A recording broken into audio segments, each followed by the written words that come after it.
Selamat datang saya sampaikan kepada saudara-saudari sekalian yang hadir di sini, dan juga saya sampaikan selamat memperingati hari Idul Qadir, di mana Idul Qadir merupakan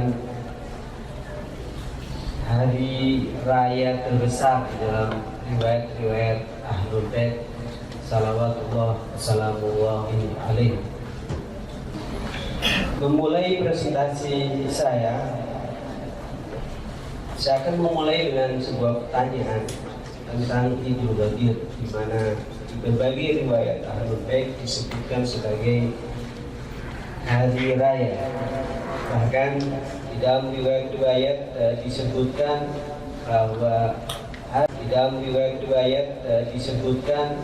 bahwa hari raya Qadir ini sebagai hari raya terbesar dibandingkan hari-hari raya selainnya, sebagaimana Idul Kurban maupun Idul Fitri. Kenapa disebut peristiwa Qadir ini sebagai hari raya besar?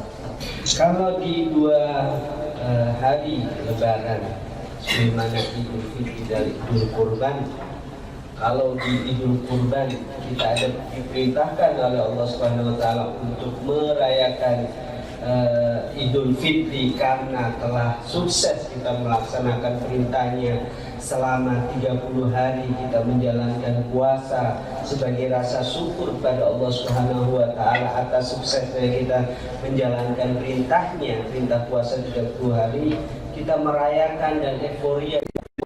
Begitu juga dengan Idul Kurban, Allah Subhanahu wa taala memerintahkan kita untuk merayakan hari raya Kurban karena Allah Subhanahu wa taala telah memerintahkan kepada umat Islam menjalankan ibadah haji, telah melakukan kurban.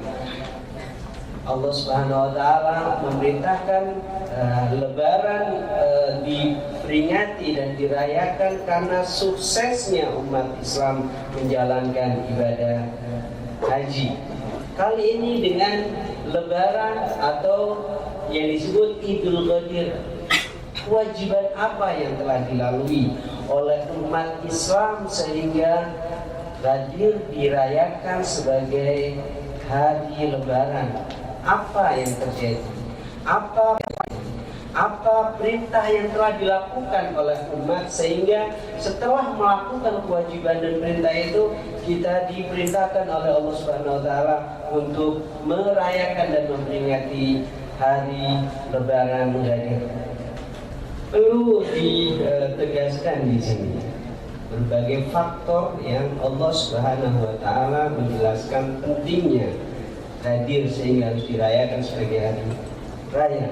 Di mana sebagian orang menyatakan bahwasanya peristiwa itu adalah peristiwa biasa, tidak penting dan tidak perlu untuk ada sebuah perayaan. Kalau kita melihat di dalam ayat surat Al-Maidah, ada beberapa keistimewaan tentang peristiwa Al-Qadir, di mana kriteria itu adalah ya'isal ladina kafaru, orang-orang kafir dan musyrikin menjadi apa? Menjadi putus asa di dalam kejadian ini. Kedua adalah bahwasanya di dalam kejadian itu telah disempurnakan agama. Kesempurnaan agama tergantung dengan kejadian ini. Ketiga adalah nikmat Allah Subhanahu wa taala dengan kejadian ini disempurnakan. Keempat adalah bahwasanya waraditu lakumul Islam madina. Terkait dengan kejadian ini, Allah Subhanahu wa taala menjustifikasi bahwasanya dengan kejadian ini Allah ridho bahwasanya agama sempurna, nikmat sempurna, dan juga orang-orang musyrikin menjadi putus asa dengan kejadian ini sehingga menjadi besar terjadi di Al-Qadir. Ada beberapa mukadimah yang harus saya sampaikan di kesempatan ini untuk bisa menjawab lebih dalam apa itu kejadian Al-Ghadir ini. Baik, di dunia Islam beberapa paradigma muncul. Sebagai mukadimah, ada beberapa paradigma muncul di dunia Islam ini. Pertama adalah ketika difahami bahwa agamanya adalah agama sebagai ajaran yang menyangkut kebutuhan-kebutuhan individu saja. Jadi sholat, puasa, zakat, segala macam clear, tapi tujuannya adalah individual. Sebagaimana apa? Sebagaimana agama-agama yang difahami sebagaimana agama Nasrani misalkan. Pure kebutuhannya adalah kebutuhan yang memenuhi kebutuhan individu. Tapi lebih dari ini, ada juga paradigma yang berkembang bahwa selain juga individual juga memiliki dimensi sosial.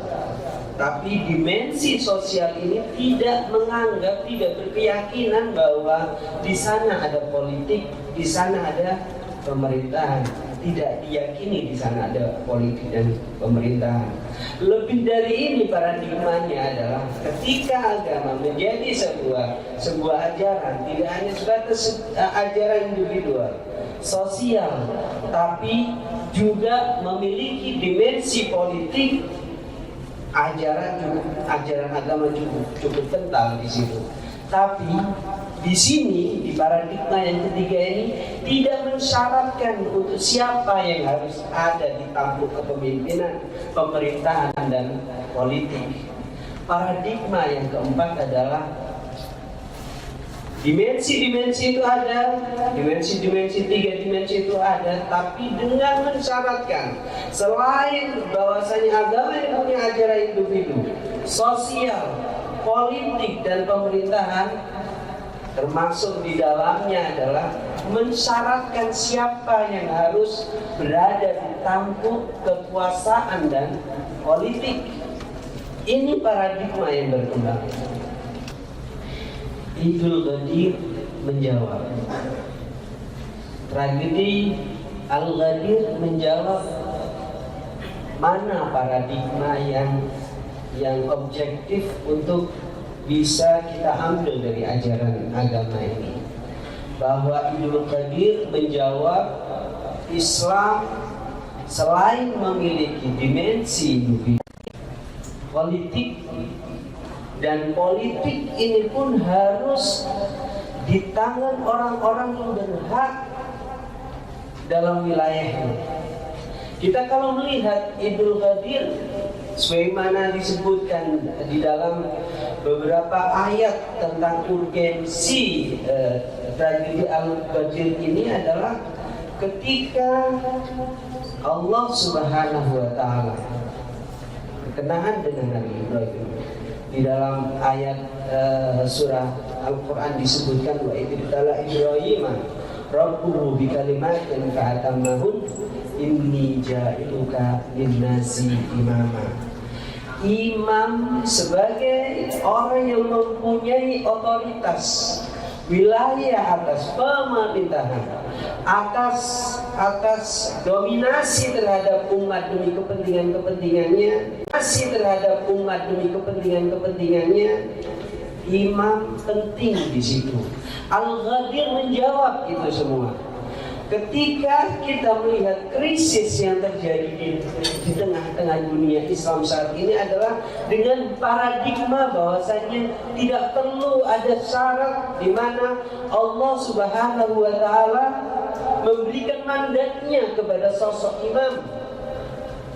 Padahal di ayat itu sudah jelas kenabian dan imam dibedakan terminologinya. Imam beda dengan kenabian. Inni ja'iluka linnasi imama menjawab bahasanya pemerintahan politik harus ada orang yang mampu memiliki kriteria di mana bisa mengatasnamakan kepentingan umat Islam. Semua potensi dan kekuatan umat Islam di wilayahnya. Ini adalah satu hal yang menjadi rahasia, bahwasanya Al-Ghadir menjawab sebuah paradigma bahwasanya umat Islam harus memiliki pemerintahan, memiliki kedaulatan atas kepentingan-kepentingannya, dan itu harus ada seorang imam yang dilantik oleh Allah Subhanahu wa taala. Kedaulatannya adalah dari Allah Subhanahu wa taala, sebagaimana Nabi Muhammad sebagai seorang nabi, beliau pun juga sebagai seorang imam. Nabi Ibrahim sebagai seorang nabi, beliau juga menjadi seorang imam. La yanalu ahdud dhalimin, dalam artian dalam ayat tersebut ada orang-orang yang punya syarat sebagai seorang pemimpin. Dia harus sebagai orang yang bertakwa, sebagai orang yang saleh. Krisis umat saat ini ada krisis kepemimpinan, di mana kepemimpinan itu ada krisis kepemimpinan, di mana kepemimpinan itu di tangan orang-orang yang tidak saleh, di tangan orang-orang yang tidak bertakwa. Umat Islam krisis kepemimpinan karena menganggap bahwasanya paradigma politik itu tidak memiliki syarat apapun. Siapa seorang imamnya sesungguhnya? Al-Ghadir menjawab itu semua. Paradigma-paradigma yang ada tadi sebagaimana disebutkan, kaitannya dengan urgensinya Al-Ghadir dan prinsip imamah itu bagaimana? Sekarang persoalannya adalah di dunia Islam ini, apakah dimensi kewajiban pribadi individu, sholat misalnya, puasa misalnya, apakah dapat membuat orang-orang musyrik, orang-orang kafir ini putus asa? Kekayaan umat Islam oleh orang-orang dan kekuatan umat Islam sekarang di tangan siapa? Orang-orang musyrikin, orang-orang kafirin. Tetapi apakah ajaran agama secara individu itu terpengaruh terhadap umat Islam ini? Apakah berpengaruh untuk membuat orang-orang musyrikin dan kafirin ini menjadi apa? Menjadi putus asa, sebagaimana di dalam urgensitas hari Idul Ghadir ini yang disebutkan bahwasanya al-yauma, hari ini di Al-Ghadir ya isal ladina, orang-orang kafir dan orang-orang musyrik menjadi apa? Menjadi ma'yus. Karena apa? Karena di sana ada imamah, karena di sana ada prinsip kepemimpinan yang ada cukup prinsipal di dalam ajaran Islam ini. Islam wa antumul a'launa in kuntum mu'minin. Islam tertinggi. Islam tidak mengajarkan bahwasanya orang-orang punya dominasi terhadapnya. Orang-orang kafir dan orang-orang musyrik mendominasi kekuatan umat Islam. Umat Islam harus aziz, harus perkasa, harus kuat, memiliki kekuatan yang bisa menundukkan lawan, menundukkan orang-orang kafir. Tetapi apa yang terjadi di tengah-tengah umat Islam ini? Karena apa? Urgensitas imamah tidak dipandang sebagai ajaran yang prinsip di dalamnya. Al-Ghadir menjawab itu, di mana ya isal ladina kafar, musuh-musuh Islam menjadi putus asa. Al-yauma akmaltu lakum dinakum, sempurna agama. Wa raditu lakumul Islam madina, agama yang sempurna yang direlai oleh Allah Subhanahu wa taala dengan prinsip apa? Prinsip imamah. Dan di Al-Ghadir inilah urgensitasnya ditegaskan dan diproklamirkan oleh Nabi Shallallahu Alaihi Wasallam. Realitas kalau kita bicara, khususnya negara yang beliau ada di sana, Iran misalnya. Iran muncul sejak 35 tahun terakhir ini.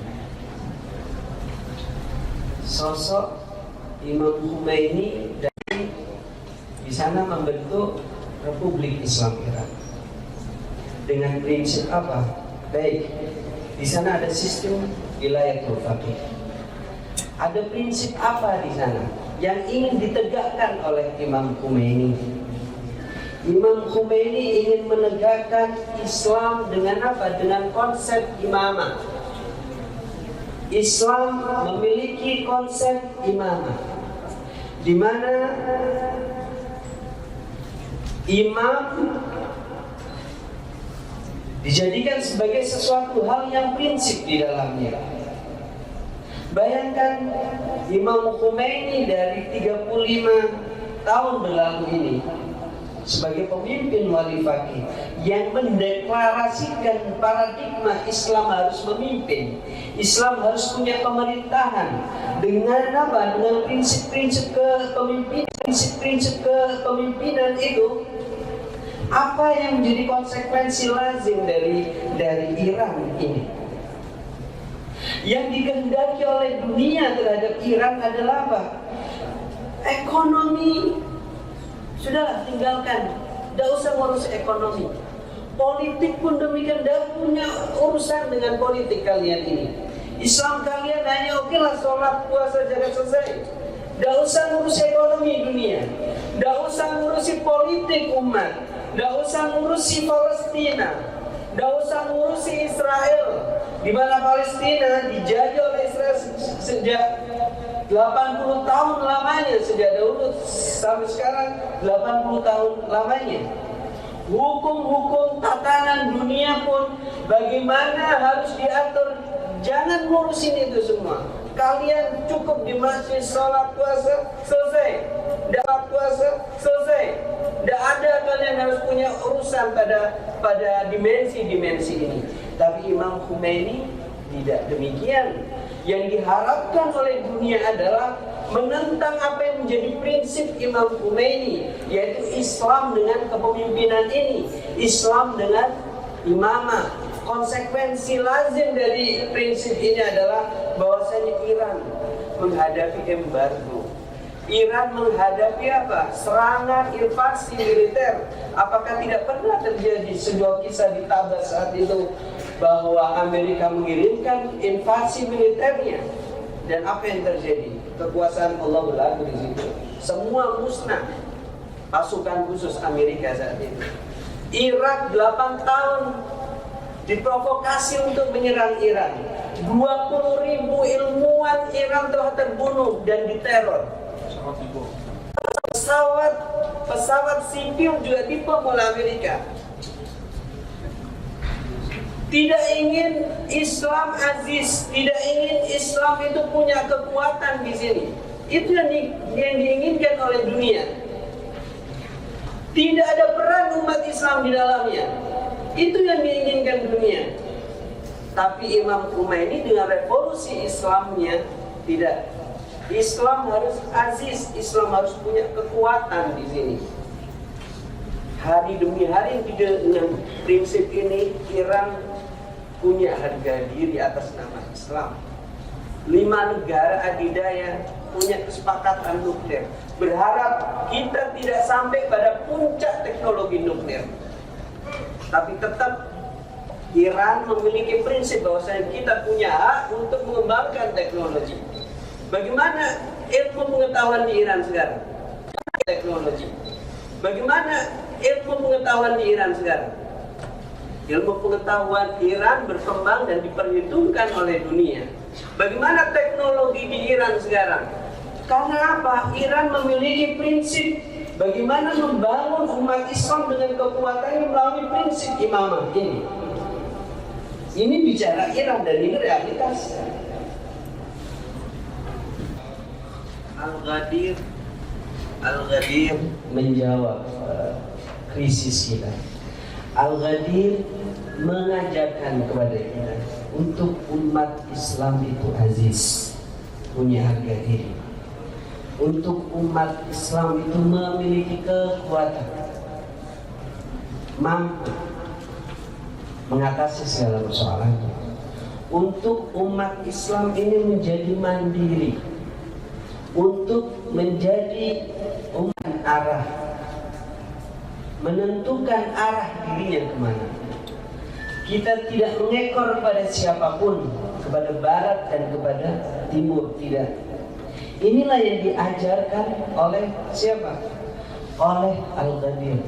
Kalau kita umat Islam tidak memiliki kriteria-kriteria sebagaimana yang ada di dalam kriteria Al-Ghadir, di mana Allah Subhanahu wa taala menjelaskan di dalam ayat-ayatnya tentang urgensi Al-Ghadir ini, di mana al-yauma akmaltu lakum dinakum wa atmamtu alaikum nikmati wa raditu lakumul Islam dinan. Dan yang membuat musuh-musuh Islam putus asa, maka kita adalah mengalami sebuah paradigma kekurangan dalam beragama. Kami kepemimpinan tidak mengambil ajaran dari Al-Ghadir ini, tidak bisa mengambil apa yang harus kita ambil dari peristiwa Al-Ghadir ini, maka konsekuensinya adalah bahwasanya kita selalu mengekor kepada musuh-musuh kita. Kita tidak punya harga diri di hadapan musuh-musuh kita. Agama kita tidak sempurna, Allah pun tidak meridhoi kita. Ini prinsip pelajaran dari apa? Dari Al-Ghadir. Kembali kepada pertanyaan awal, kenapa Idul Ghadir merupakan paling besarnya lebaran dibandingkan dengan lebaran-lebaran yang lainnya di dalam Islam, di riwayat-riwayat Ahlul Bait. Perhatikan, dan ini poin yang penting dan akan kita tutup acara ini. Karena kalau di Idul Fitri kita merayakannya karena kita telah menjalankan satu kewajiban puasa. Di Idul Kurban kita memperingati hari raya Kurban karena kita telah menjalankan satu kewajiban haji. Coba bandingkan. Idul Ghadir kenapa menjadi lebih besar? Karena di dalamnya dengan prinsip imamah ini semua kewajiban bisa dilakukan. Tidak hanya satu dua kewajiban.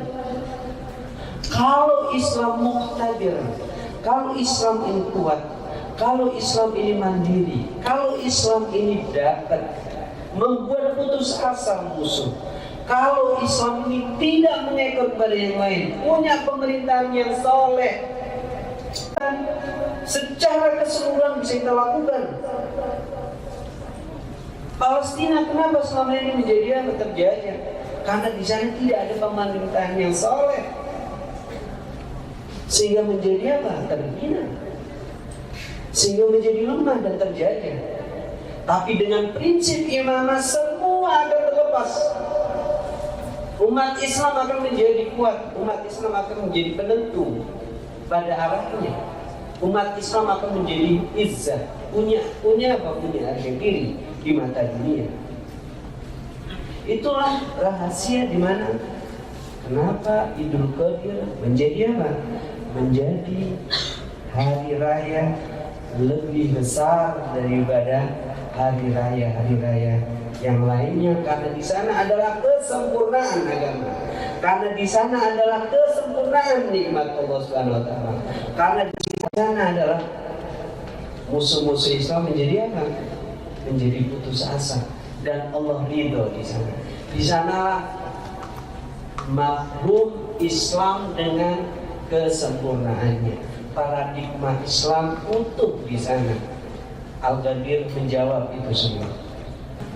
Tidak banyak meminta waktu kalian, mohon maaf kalau tersita waktu kalian. Kalau ada pertanyaan, silakan.